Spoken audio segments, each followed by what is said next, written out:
옆에 있는 분 오늘도 얼음 같은 은혜를 주실 줄 믿어요. 이렇게 한번 인사합시다. 얼음 같은. 드라이 아이스가 시원한 게 아니고 태웁니다. 어떤 사람 드라이 아이스라 그러는데 드라이 아이스는 살을 태워요. 예, 오늘 창세기 강의 31번째 부엘세바의 언약이라는 제목으로 오늘 나누고자 합니다. 사실 이 본문은 강의 설교하는 분들은 많이 지나가는 본문이기도 해요. 근데 지나갈 수 없습니다. 왜냐하면 우리가 지난주에 이삭의 출생, 약속의 자녀가 25년 만에 출생하는 장면을 보았고요.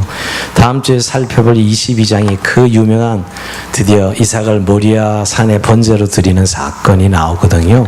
그러니까 너무 엄청난 사건 사이에 있기 때문에 이 본문을 그냥 지나치고 그 위대한 사건을 설교하길 원하는데 설교자들은 사실 이 중간에 낀 이 부엘세바의 언약이야말로 아브라함의 진짜 모습을 보여주는, 그리고 정말 세상과의 관계에서 어떤 삶을 살아야 되는지를 보여주는 너무너무 중요한 본문입니다.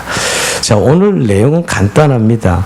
아비멜렉이 비골 군대 장관과 함께 찾아와서 아브라함에게 언약 체결을 요구하는 데서 시작됩니다. 여기서 아비멜렉 그러면 여러분 고유명사가 아니고 블레셋 임금을 다 아비멜렉이라고 불러요. 그리고 블레셋의 군대 장관은 다 비골이에요. 똑같이 모든 애굽의 임금은 바로지요. 바로 모든 임금. 그게 고유명사가 아니고 직함이죠. 직함. 그렇게 먼저 참고로 이해하시면 좋습니다. 비골과 함께 군대 장관과 함께 아비멜렉이 아브람을 찾아와서 언약 체결을 요구하는데, 한번 여러분 이 사건을 보면 창세기 20장에 그랄랑 아비멜렉이 이 아브람이 자기 아내를 팔아먹은 사건 기억나세요? 그와 연결 지을 수 있죠.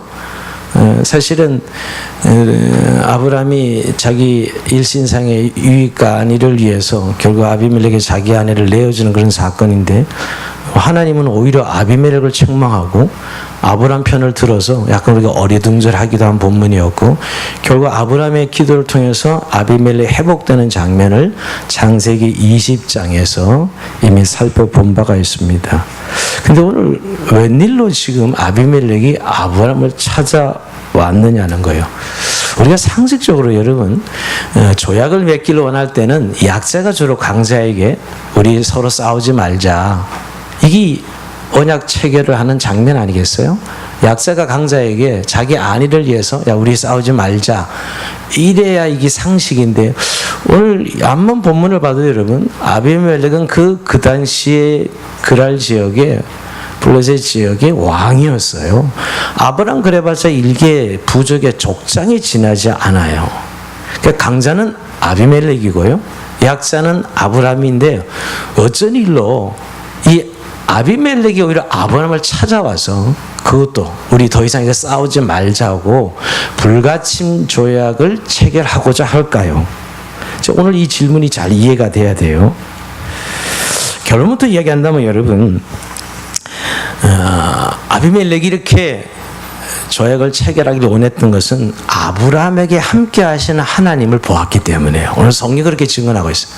아브람과 함께 하시는 하나님을 보고 그것에 두려움을 느낀 나머지 오늘 아비멜렉이 아브람을 찾아서 조약을 맺기를 원했던 것이죠. 22절에 보면 내가 무슨 일을 하든지 하나님이 너와 함께 계시도다,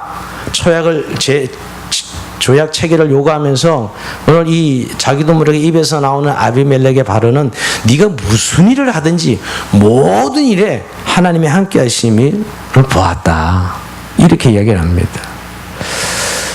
그러니까 여러분 아비멜렉이 하친을 맺는 근본적 이유는 아브라함의 삶 속에 보았던 하나님의 함께 하심이었어요.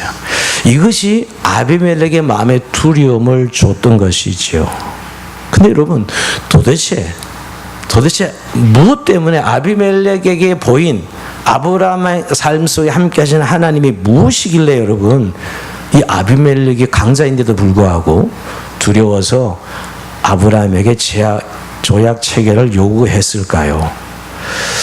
여러분 어떤 이런 생각하시지 않겠어요? 와, 아브라함이 정말 부자가 되어가지고 엄청난 부자가 되어서 그 힘을 보니 야, 조약책을 해야 되겠다. 또 아니면 아브라함에게 하나님께 복을 주셔서 정말 군사력이 강대해져서 그래서 야, 내가 나중에 위협을 느낄 테니까 조약을 체결해야 되겠다.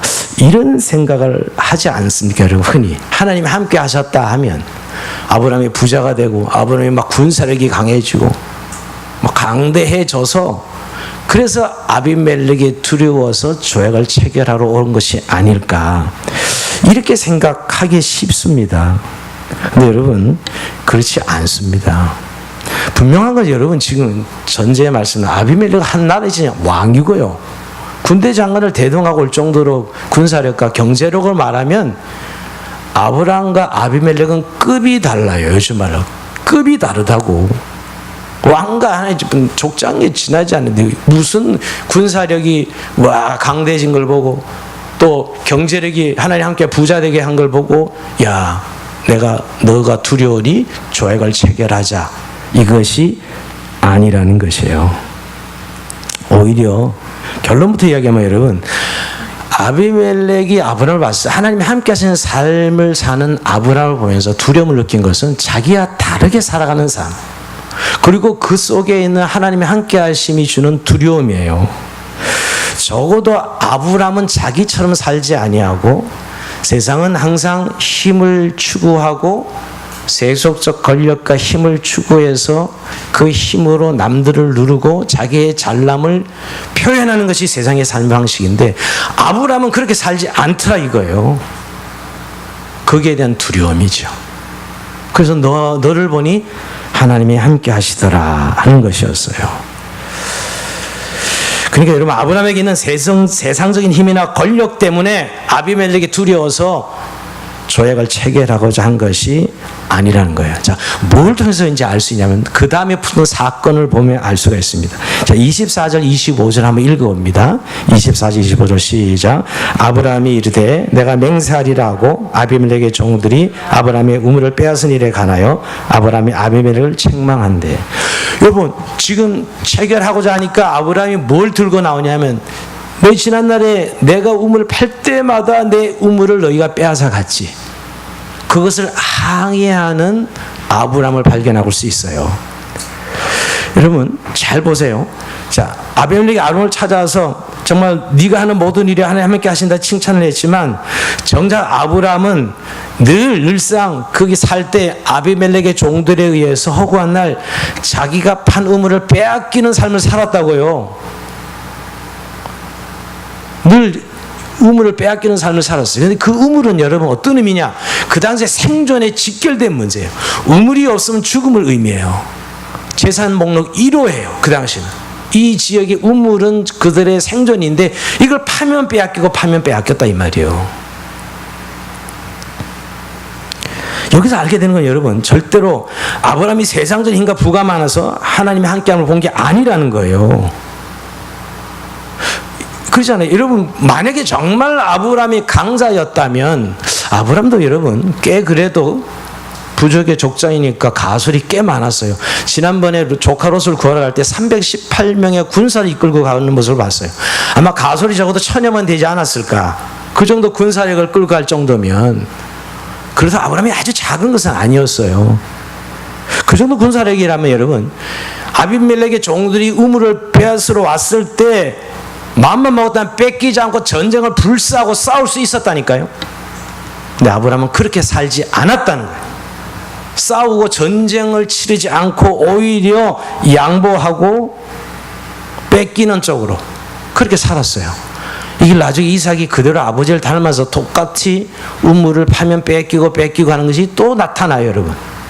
만약에 정말 하나님 함께 하심이 군사력이었다면 아브라함이 힘으로 싸워서 이겼어야 되는 것이요. 근데 오히려 아브라함은 하나님의 자녀로서 세상의 힘으로 살지 않냐고 손해보고 화평을 추구한 것이죠. 제가 전제도 말씀한 아비멜렉이 강자이고 아브라함은 약자예요. 그런데도 아비멜렉이 아브넬을 보고 하나님이 함께 하신다라고 평가를 내렸습니다. 뭐냐면 우리가 이런 일을 보면 하나님이 함께 하신다 그러면 어떤 생각하기를 뭔가 하나님이 그에게 엄청난 부와 권력과 군사력을 줘서 그것 때문에 아비멜렉이 하나님 함께 하심을 보았다 이렇게 생각이 쉽다는 거죠. 근데 성경 그렇지 않다라고 하는 의미에서 오늘 이 사건이 붙어 있는 거예요. 우물을 빼앗긴 사건. 물론 가끔 믿는 자중에 하나님이 함께 하심을 이렇게 성공하고 부자되고 권력을 얻는 것으로 증명해 주는 분들도 있긴 있는 것 같아요. 소수의 사람들. 다가 아니죠. 여러분 세상 사람들 우리를 볼 때 하나님 함께 하시는가를 볼 때 뭐 부자가 되고 권력이 생기고 이런 것들로 야 진짜 하나님 함께 하시는가를 느껴요? 그렇지 않습니다. 만약에 그렇다면 그게 진짜 하나님 함께 하심의 모습이었다면 아비멜렉의 종들이 와서 우물을 빼앗을 때 아브라함이 때려쳐서 부셔서 이겼어야 되죠. 그래야 그게 하나님 함께 하심이죠. 우리 생각에 정말 하나님 함께 하시는 모습을 우리가 지금 생각한다면 우물을 빼앗러 왔을 때 그걸 때려 부셔서 전쟁에 승리했어야 와 하나님 함께 하시는 전쟁 이겼구나 이래야지. 그거 뺏겨요? 뺏기는 게 뭐가 하나님 함께 하시는 모습이에요. 우리가 흔히들 생각하는 하나님의 함께 하심에 대한 이해를 좀 오늘 고민해 보자는 거예요. 처부수는커녕 오히려 뺏겼어요. 양보하고 물렀습니다. 하나님의 백성은 정말 하나님이 함께 하신다는 것이 자신의 뛰어남이나 이 세상 힘을 많이 소유하는 것으로 증명되는 것이 아니에요. 이 세상 힘을 소유하여 자신을 자랑하는 것이나 자신의 뛰어남을 보이는 것은 여러분 하나님의 은혜가 없어도 하나님 함께 하시지 않아도 자기 스스로 열심히 부리고 노력해도 얼마든지 도달할 수 있어요. 가끔 저는 하나님이 함께 하심을 자꾸 부자 되고 권력을 얻고 뭐 이런 성공하고 이런 걸로 증명하는 분들이 참 많은데 그렇다면 여러분 이 세상에 얼마나 많은 부자들 예수 믿지 않는 사람 부자가 훨씬 더 많아요. 예수 믿지 않는 권력자는 훨씬 많다고. 그들이 다 하나님 함께 하셔서 그런 부자가 되고 재벌이 되고 권력자가 된 거예요. 그렇게 맨날 간증하려면 말이에요. 정말 여러분 세상에 안 믿는 사람이 훨씬 부자가 많고 훨씬 더 권력자들이 많아요.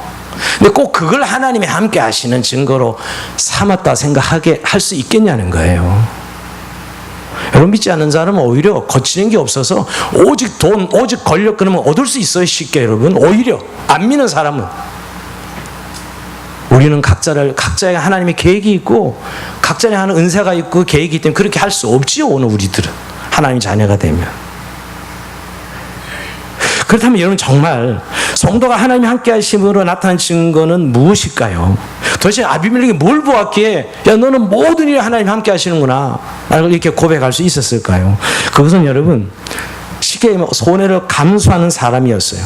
만약 자기 것을 비우고 자기가 주고 원수까지 사랑해주는 그 사랑, 손해를 감수하는 그런 사랑을 하는 사람이었다는 것이죠. 여러분 누구나 이익을 기대하고 살아가는 그 정도 사랑은 누구나 다 해요. 이해관계 속에 사랑하는 건 누구나 하는 거예요. 믿거나 믿지 않거나 하나님을 알거나 하나님을 모르거나 그 정도 사랑은 누구나 합니다. 그러나 여러분 정말 손해보면서도 억울하면서도 꼭 원수를 갚아야 되는데 불구하고 원수를 갚지 않고 인내하고 참고 하나님 앞에 그것을 가지고 나가는 사람, 그건 하나님의 사랑을 체험한 사람만이 할 수 있는 것이죠. 진짜 하나님 함께 하시는 사람만이 그렇게 살아갈 수가 있는 거예요. 그렇지 않고 어떻게 하는 손해를 어떻게 억울해서 당해요. 죽어도 깨해도 한번 덤벼보고 죽어야지. 그러면 원수를 갚아야죠. 그래서 그런 모습을 보고 어떻게 저렇게 살지? 어떻게 저런 가치관을 가지고 있지? 거기에 그들이 두려워해요. 진짜 하나님 함께 하시네. 손해보면서도 여전히 인내하고 사랑하는 그 삶 말입니다. 여러분 하나님이 함께 해야만 나오는 삶이 있는데 하나님이 함께 해야만 나오는 삶은 세상과의 구별됨이에요. 죽었다 깨어나도 하나님과 세상과 구별되면 하나님이 함께하지 않으면 나타나지 않아요. 세상과 똑같아요. 종교적인 것만 다를 뿐 하나 다르지 않습니다. 그러나 하나님이 함께하시는 사람에게는 다른 게 있어요. 비우고 나누고 섬기고 사랑해요. 분명히 손해인데도 불구하고 사랑의 삶은 하나님이 함께하는 사람들에게서만 나옵니다. 진정한 의미의 사랑 말입니다.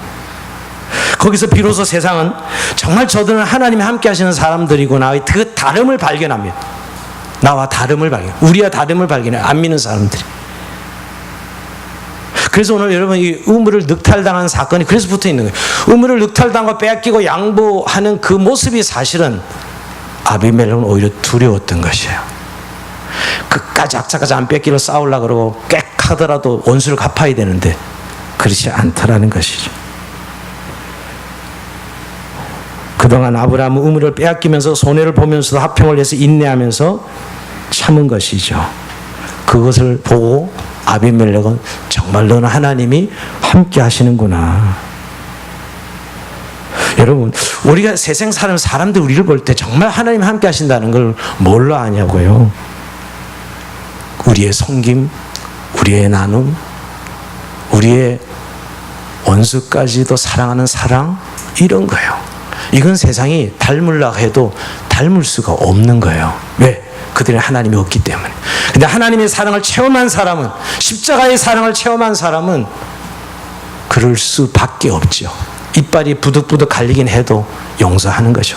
이빨이 부득부득 갈리긴 해도 용납하는 거죠. 이게 하나님이 함께 하시는 사람들이 하는 사랑이에요. 아비멜렉이 그것을 본 것이요.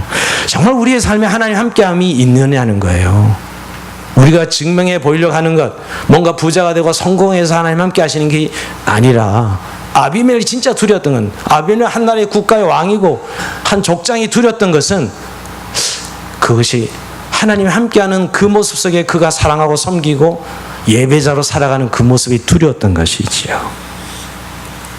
그래서 여러분, 조약책을 하는 내용을 보면 여러분 조금 달라요.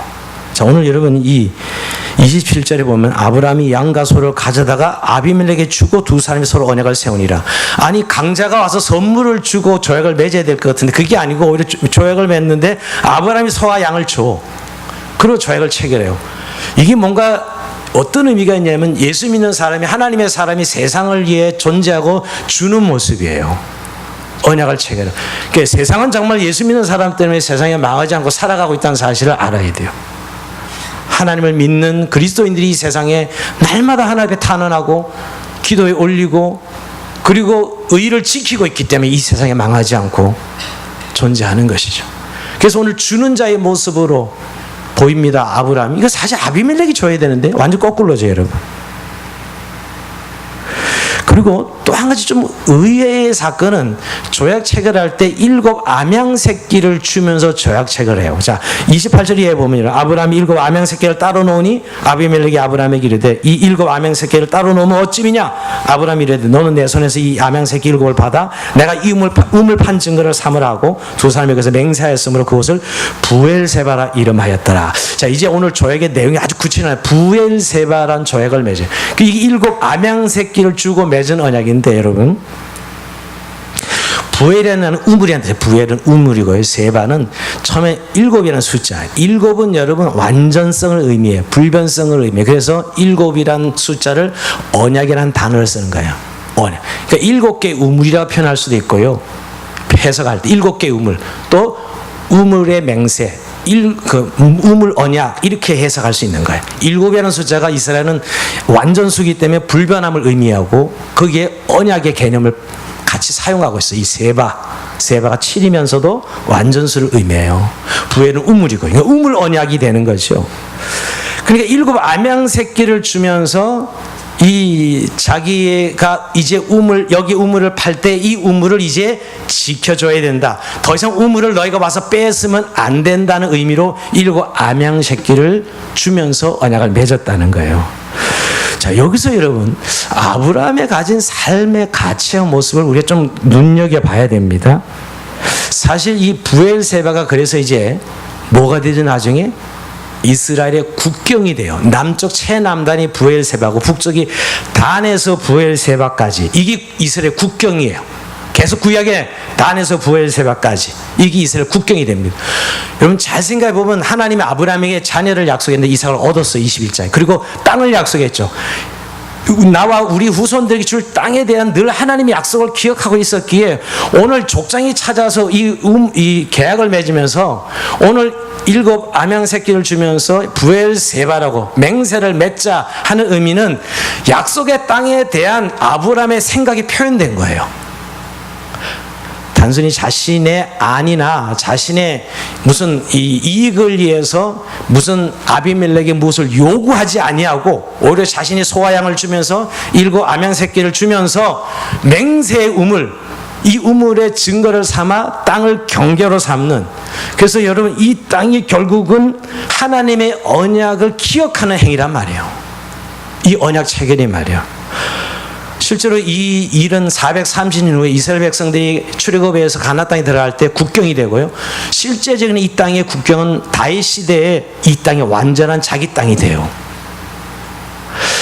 물론 이 아브라함이 먼 훗날을 다 알고 이렇게 한 것은 아니지만 적어도 하나님이 약속한 땅에 대한 언약을 기억하고 그가 이런 행위를 한 것이라는 거예요. 뭐냐면 여러분, 아브라함의 삶 속에 우리가 눈여겨봐야 될 것은 그에게 있는 하나님의 나라와 하나님의 백성으로 삶의 모습이에요. 우리가 하나님의 나라의 개념 이야기하면 아직도 개념이 안 들어와서 신약 성경에 좀 있는 단어라고 생각할지 모르지만 이미 창세기부터 나오는 단어예요. 하나님의 나라고 하나님의 백성의 삶, 그것이 아브라함 인물을 통해서 지금 구체화되고 보여주고 있어요. 신약에서만 나오는 개념이 아니고 여러분, 그러니까 여러분, 이 창세기 아브라함의 삶의 모습이 결국 하나님의 나라를 세워가는 그 약속의 성취를 바라보고 살아가는 삶이에요. 자신의 안이나 이익이나 유익을 따라가는 삶이 아니라 하나님이 자신에게 말씀하신 걸 기억하고 그 약속이 이루어지고 자신을 통해서 일하시는 하나님을 그는 느끼고 확인하고 살아가고 있는 거예요. 그래서 오늘 부엘세바라는 명칭을 가진 언약을 맺는 것이요. 어떤 분은 이런 얘기예요. 아브라함이 이런 삶을 소개하면 좀 너무 논리의 비약입니다, 목사님은. 또는 우리의 삶에 하나님의 나라, 하나님의 백성이 뭐 큰 그렇게 직결되는 게 있겠냐고 그러지 뭐예요. 그렇게 묻는 분들이 있더라고요. 근데 우리 일상은 사실 맞아. 지지고 볶고 이번 한 주간도 지쳐서 더위에 뭐 힘들어하고 하루 3끼 먹고 또 돈 벌러 나가고 뭐 공부하고 그냥 놀고 또 휴가 가고 그런 일상인 것은 맞지만 여러분, 한 가지 우리가 하나님 백성이 되면 우리에게도 아브라함처럼 동일하게 우리의 삶의 지향점이 있어요. 그렇게 놀고 휴가를 가고 공부하고 돈을 벌어도 우리의 지향점이 구원의 완성을 달려가는 걸 알기에 항상 한 삶의 지향점이 우리 안에 작동하고 있다고요. 아브라함처럼. 그걸 좀 인식하면 좋겠어요. 인식 못해도 하나님이 하시지만. 그리고 지지고 볶고 해도 아무리 하찮은 사람을 만나도 항상 그 일이 어떤 하나님의 계획이나 우리의 소명과 직결됨을 알아요. 그 하찮은 일이. 물론 때로 이해할 수 있는 일들이 일어나서 이거 뭐지 하고 이렇게 질문하는 것도 따지고 보면 도대체 내게 주는 소명이 뭔데 자꾸 이런 일이 일어날까 고민해 보는 거죠, 여러분. 이게 바로 부엘세바 언약을 맺는 아브라함의 삶의 모습이라고요. 저와 여러분도 그런 과정 속에 있는 것이에요, 여러분. 하나님 백성으로서 하나님의 나라를 세워가는 그 나를 통해서 하나님이 일해 가신 것을 느끼기에 오늘 부엘세바 언약을 구체적으로 맺는 거예요. 이 땅은 나와 우리 후손의 땅이 되고 경계가 될 것이다. 정작 1000년 후에 그 약속은 그대로 이루어졌거든요. 우리가 짧게 이 생을 살다 가지만 영원하신 하나님을 믿고 우리의 이 짧은 생에 또 하나님이 구속사 속에 이루시는 일들은 영원하거든요. 우리가 여러분 죽긴 하지만 결국 영원한 삶을 살자, 영생을 누리는 하나님과 영원히 함께하는 삶을 살기에 이 의미들을 하나씩 하나님과 관계되는 의미들을 기억하고 살아가고 있는 거죠. 그래서 여러분 그 다음 사건을 보면 금방 아는 에셀 나무를 심습니다. 자, 오늘 33절에 보면 아브라함 부엘세바에 에셀 나무를 심고 그리고 이제 여호와 이름을 불렀다. 자, 이 결정적으로 아브라함이라는 인물이 누구이며 어디에 속해 있으며 무엇으로 살아간지를 보여주는 너무너무 중요한 대목이에요. 성경은 이것을 절대로 놓치지 않고 우리에게 일러주고 싶어해요. 에셀 나무를 심고 영원하신 여호와 이름을 불렀더라. 이게 오늘 아비멜렉과의 언약 체결의 종점의 모습이에요. 종점의 모습입니다. 여러분, 에셀 나무는 지금도 사막 지역에 가면 많고요. 3-4m 나무고요. 삐뚤삐뚤 생긴 나무고요. 주로 물기가 없어도 잘 자라는 나무라서 강야에 많습니다. 그리고 참 이 강야를 다니는 나그네에게 아주 그늘이 되어준 좋은 나무이고요. 그리고 특별히 오래 살기 때문에 경계나 무덤을 표시하는 역할도 해요. 그 에셀 나무가. 근데 왜 에셀 나무를 심었을까요? 왜 이런 행위? 그러니까 부엘세바라 언약을 맺는 것도 그렇고 왜 에셀나무를 심었을까요? 1차적으로는 여러분 우물 소유권에 대한 표시예요. 자기가 파는 이 땅에 이제 내가 우물을 파면 이건 내 것이야. 하나님의 것이야. 하나님이 약속한 땅에 하나님의 것이라는 것을 표현하는 의미로 에셀나무, 언약의 상징으로 에셀나무를 심은 것이죠. 즉 후손에게 주셨다는, 자신과 후손에게 주셨다는 약속의 성취를 내다본 믿음의 행입니다. 믿음의 행이에요. 즉 하나님이 주셨다는 사실을 인정하고 이제 이 땅에서 하나님 나라의 백성으로 살아가는 구별된 삶을 확증하는 그런 의미로 그는 에셀나무를 심었던 것입니다. 여러분, 우리가 이렇게 세상에 안 믿는 사람이랑 별 삶이 다르지 않습니다. 사실은 특별히 뭐 이혼론자가 되었어도 안 되고 우리가 다르진 않지만 여러분, 우리 개개인을 향한 하나님의 삶 속에 이런 언약적 행위가 우리 늘 있어요. 우리가 늘 기도하고 우리가 예배드리고 뭔가 생각할 때는 다 아브라함처럼 이런 언약적 행위를 하고 있는 거예요. 사실은 하나님의 뜻을 기억하고 그래서 내가 이렇게 살아가야지, 또 방향을 설정하고, 이런 일들이 다 사실은 에셀나무를 심는 행위죠. 여러분, 언약의 백성이 어떤 사람들인지 또 언약의 백성은 어떻게 살아가야 되는지를 사실은 보여주는 그런 행위라는 것이에요. 자, 그래서 여러분, 단순히 에셀나무를 심는 것을 좀 더 구체적으로 좀 더 확증하는 행위가 영원하신 여호와 이름을 불렀더라예요. 결국 언약 체결의 종점은 예배로 종점이 체결해요. 예배자로 그는 확증해요. 그러니까 세상 속에서 아브라함이 누구냐, 어떤 사람이냐를 보여주는 게 아비멜렉이 그 둘이서 언약을 체결한 거 아니겠어요? 우리 둘이 싸우지 말자. 근데 그 언약의 이면의 결국 종점은 예배자라는 거예요. 예배로 아브라함은 자신이 누구인지 어디에 속해 있는지를 확증했다는 거예요. 오늘 여러분, 여호와 이름을 불렀다는 거 구약의 예배를 의미하는 거 아시죠? 구약엔 전부 예배 드렸다는 걸 여호와 이름을 불렀다라고 표현합니다. 예배하다, 의지하다, 헌신하다, 이런 뜻이 있어요. 그래서 요엘서 2장 32절 누구든지 여호와의 이름을 부르는 자는 구원을 얻으리니, 누구든지 여호와의 이름을 부르는 자는 구원을 얻으리니, 이걸 번역하면 여러분, 직역하면 구원을 얻는 자는 여호와를 예배한다는 뜻이에요. 구원을 얻은 자는 예배한다는 뜻입니다. 그러니까 아브라함이 언약 체결 후에 오늘 여호와 이름을 불렀다는 것은 자기의 삶의 자리, 자기의 삶의 정체성, 자기가 누구인지를 분명하게 해주는 사건이에요. 내가 하나님께 속해 있으며 내 삶은 하나님의 은혜로 살아가고 있음을 확증하는 사건이 조약 체결 이후에 여호와 이름을 불렀더라. 그래서 이것이 빠뜨리지 않고 강조되고 있는 것이죠. 여러분, 여호와 이름을 불렀다는 의미를 생각해보면 창세기 이미 창세기 4장 17절에 보면 이런 말씀이 납니다. 아내와 동침하며 그가 임신한 에녹을 낳은지라 가인이 성을 쌓고 그의 아들의 이름으로 성을 이름하여 에녹이라 하니라. 자, 아담이 낳은 이 가인과 아벨 두 아들이 결국 가인이 아벨을 쳐 죽이는 살인사건이 일어나죠. 인류의 살인사건, 죄의 대표, 죄인의 대표가 사실은 가인이네, 가인. 근데 그 가인이 임신해서 이제 아내와 동침해서 임신해서 아들 낳는데 에녹이라고 이름을 짓습니다. 근데 그 에녹이라고 이름을 짓는데 이렇게 성을 쌓고 그 이름을 에녹이라 했다 표현하고 있는데, 이것을 좀 직역해 보면 여러분, 가인이 성을 쌓고 에녹이란 이름으로 그의 성의 이름과 아들의 이름을 불렀더라예요. 가인이 오늘 그 성을 쌓고 그 성의 이름을 부르고 그 아들의 이름을 불렀다. 이게 오늘 정확한 해석입니다. 제가 왜 이 얘기를 꺼내냐면 여러분, 가인은 이 세상 힘을 상징하는 성과 아들을 예배했다는 거예요. 그러니까 창세기 처음 인류의 시작은 예배하는 사람과 예배하지 않는, 즉 자기 아들의 이름과 성의 이름을 부른 가인의 사람들, 경건하지 않는 계열, 하나님 없는 사람들, 이거는 자기 아들의 이름, 자기 아들은 자기 존재 확장이잖아요. 여러분, 아들은 자기 존재 확장이, 그 아들의 이름을 부르고 그 성의 이름을 부르면, 불렀다는 말은 예배했다는 말이에요.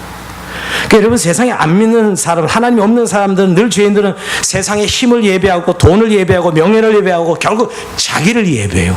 여러분, 요즘 인류의 모습을 보면 인류의 종점, 극점에 인간이 자리하고 앉아 있다고요. 하나님 자리를 꿰차고 인간이 영광을 받는 그 모습, 이게 원래 가인의 후손이 가지고 있는 아들의 이름을 부르고 성의 이름을 부른 모습이에요.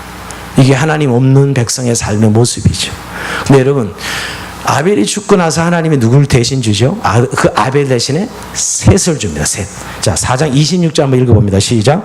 셋도 아들을 낳고 그 이름을 에노스라 했으며 그때 사람들이 비로소 여호와 이름을 불렀더라. 여기 여호와 이름을 불렀더라 합니다. 그래서 지금 여호와 이름을 불렀더라가 구약에 나온 예배의 의미인데, 오늘 셋은 경건한 후손인 셋은 하나님의 이름을 부릅니다. 극명하게 오늘 인류는 두 종족으로 나뉘어져요. 우리가 경건하고 경건하지 않는 종족인데, 결국 하나님의 이름을 부른, 그리고 자기 아들의 이름과 성의 이름을 부르는 종족으로 나뉘어지는 것이죠. 세상은 자기 스스로의 힘으로 자신을 보호하고 지켜야 하며 스스로의 힘으로 행복과 만족에 이르러야 하기에 세상의 힘을 추구하며 자기 이의 모든 이들을 적으로 간주하고 살해하는, 복수하는 삶을 삽니다. 그게 세상을 예배하는 자들의 삶이에요. 그러나 하나님의 보호하심 속에서 들어있는 하나님의 백성들은 하나님을 예배하고 하나님께 순종하는 삶을 살아요. 오늘 아브라함이 그 삶을 이어가고 있다는 것을 성경은 증명하고 싶어서 오늘 브엘세바 언약을 맺고 나서 영원하신 여호와의 이름을 불렀더라 라고 아브라함의 삶을 확증해주고 있는 거예요. 이게 쭉 이어가고 있는 거죠. 아브라함으로 이어서 다윗으로 이어서 결국 예수 그리스도까지, 그리고 오늘 저와 여러분까지 예배의 족속이죠, 여러분. 그러니까 결국 예배자의 삶이라는 거예요. 오늘 우리가 정말 누구이며 어디에 속해 있는지, 무슨 힘으로 살아가고 있는지를 보여주는 모습이 뭐냐? 예배자로 살아가는 것입니다. 우리가 예배를 월십이라 그러죠. 월스, 가치 있다. 쉽이란 합성어입니다, 여러분. 어디에다 가치를 두고 있느냐? 결국 정말 하나님께 가치를 두고 사는 인생각, 세상의 부와 세상 것에 가치를 두고 사는 사람, 하나님을 모르는 사람들, 하나님 없는 사람들이죠. 완전히 갈라지게 되어 있어요. 여기 오늘 아브라함의 삶의 가장 중요한 본질의 모습을 보여주고 있는 것입니다. 여러분, 우리가 좀 예배에 대해서 그냥 율법적으로 주일날 나오면 되고, 또 예배 잘 드리면 복을 받고, 그냥 그 정도에서 머물러서는 안 돼. 예배는 그렇게 율법적 잣대로 그저 그냥 하나의 생활 방편으로 이해하고 넘어갈 문제가 아니에요. 하나님이 세상을 6일 동안 지으시고 7일째 안식하십니다. 일곱째 날에. 그 일곱째 날이 저와 여러분의 안식의 날이요, 하나님을 예배하는 예배의 날이라고, 주일이라고요. 하나님이 세상을 지으시고 일곱째 날 안식하는 것, 그 세상의 모든 피조물들이 하나님을 찬양하고 예배하는 날이 일곱째 날 안식의 날이야. 결국 여러분, 그 예배가 안식이에요. 우리가 안식은 아무것도 안 하는 것, 쉬는 것. 휴가 가면 안식하는 거예요? 더 힘들더만요. 여러분, 안식은 예배하는 날이, 일곱째 날 하나님이 안식했을 때 오늘 우리는 그날 하나님이 지으심의 신묘막창한 세상을 보면서 하나님을 찬송하고 예배하는 날이죠. 그것을 여러분, 우리가 신약시대 주일이라는 공예배를 드리는 이유이기도 해요. 물론 여러분, 예수님이 오셔서 하나님 나라가 완성돼서 모든 날이 안식인 건 맞아요. 그래서 우리가 하나님께 순종하고 살아가는 그 모든 순간순간이 거룩한 산제사의 예배자인 것은 분명합니다. 그럼에도 불구하고 주일을 우리 하나님 허락하셔서 우리가 공동체 예배를 드리는 이유는 그 안식의 모형을 연습하고 지키는 의미죠. 이 주일날 말이에요. 우리가 주일날 그저 교회 일하러, 단순히 사람 만나러 그런 날이 아니라, 하나님 앞에 얼굴 한번 보여주러 나오는 날이 아니라, 우리의 진정한 안식이 어디에 있으면 우리가 누리는 구원의 감격이 무엇인지, 우리가 누리는 안식이 무엇인지를 발견하는 날이에요. 진짜 하나님 나라 백성으로서 우리가 진정한 안식을 누리는 것이구나 하는 것을 발견한 날입니다.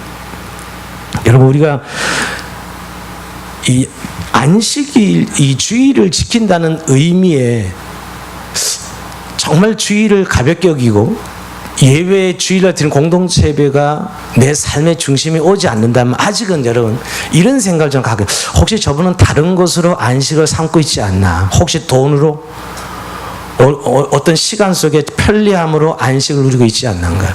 우리 진정한 안식은 하나님 나라의 현실 속으로 들어가서 누리는, 주님과 함께하는 이 주일 공동체 예배 안에서 우리가 안식을 확인하는 것이거든요, 여러분.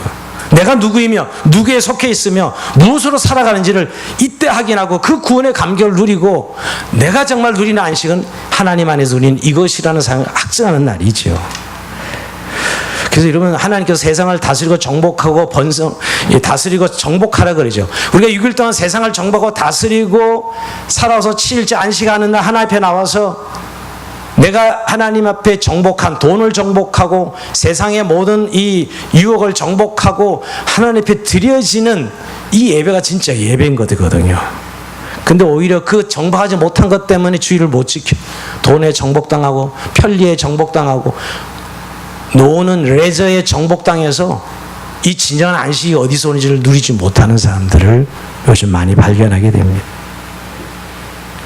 여러분, 주일날 온 교회가 모여서 예배드리는 것은 하나님 나라의 현실 속으로 들어가는 것입니다. 물론 그 근거는 예수님의 죽으심과 부활입니다. 그 예배의 자리는 완성된 하나님 나라 부르심의 자리예요. 정말 우리는 그 자리에서 구원의 감격과 하나님의 존귀하심과 위대하심에 그 영광을 찬송하고 그분에게 순종과 경배의 제사를 드림으로 우리의 삶이 누구에게 속해 있으면 우리가 누구의 백성이며 또 어떤 힘으로 살아간지를 다시 한번 확정하게 되는, 그래서 그 힘에 다시 회복해 하시는 하나님을 누리는 거죠.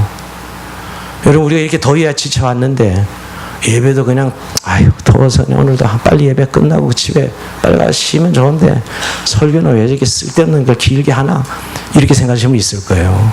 여러분, 이 시간을 만약 그렇게 안식의 시간으로 누리지 못한다면 우리는 분명 다른 것으로 안식하고 있어요. 그것은 하나님 백성이 아닌 것들이죠. 여러분, 말씀을 마칩니다. 정말 유일의 안식에 대한 예배를 아무런 가치 없이 여기는 것은 지금 그분의 소속이 불완전한 거예요. 정말 하나님 백성이 맞는 것인지, 하나님의 것으로 그는 복을 누리고 하나님의 것으로 진정한 은혜를 누리고 있는 것이 돌아봐야 됩니다. 왜냐하면 하나님은 분명히 우리에게 하나님과 세상, 하나님과 돈, 하나님과 우리 자신을 겸하여 섬길 수 없느니라, 두 주인을 섬길 수 없다고 너무나 분명히 말씀하셨거든요. 이쪽에서 혹시 다른 안식을 누리기 때문에 예배가 그렇게 시시하고 주일을 쉽게 빠지고 또 주일을 별로 가봤자 뭐 또 늘 의례의식도 한 주간에 의례 통과 요식으로 드리고 있다면 다시 우리의 예배자의 삶을 점검해 봐야 된다는 거예요. 그래서 예배도 여러분, 자기 부인 없이는 예배가 드려질 수 없는 거예요. 자기 내려놓음이 없이는 예배가 드려질 수 없는 것이에요. 요즘 예배가 쇼로 변해가고 있는데, 우리의 문화 행사로 변해가고 있는데요, 심각하다고 생각해요. 오늘 아비멜렉과 조약을 맺은 에셀나문을 싣고 여호와 이름을 불렀다라는 것은 아브라함이 진정 하나님 나라의 백성이 무엇인지 보여주는 삶이었다는 거예요. 하나님이 함께 하시는 학증이 그의 예배자의 삶에서 나오고 있었다는 거예요. 그가 어떻게 섬기고 어떻게 손해보고 어떻게 양보할 수 있었는가? 그가 예배자로 살았기 때문에. 그래서 이웃을 섬기고 억울하지만 인내하고 참고 손해보면서 살았다는 거예요. 그게 오늘 예배자 아브라함의 삶 속에서. 자, 오늘도 우리가 세상 속에 살아갈 때 보여줘야 될 모습, 하나님과 함께하는 사람이구나. 그리고 그 힘은 어디서 나오느냐? 예배자 속에서 나온다. 그런 아버지의 삶을 누리는 저와 여러분의 삶이 되기를 주의 이름으로 축원드립니다. 자, 우리 찬송합시다.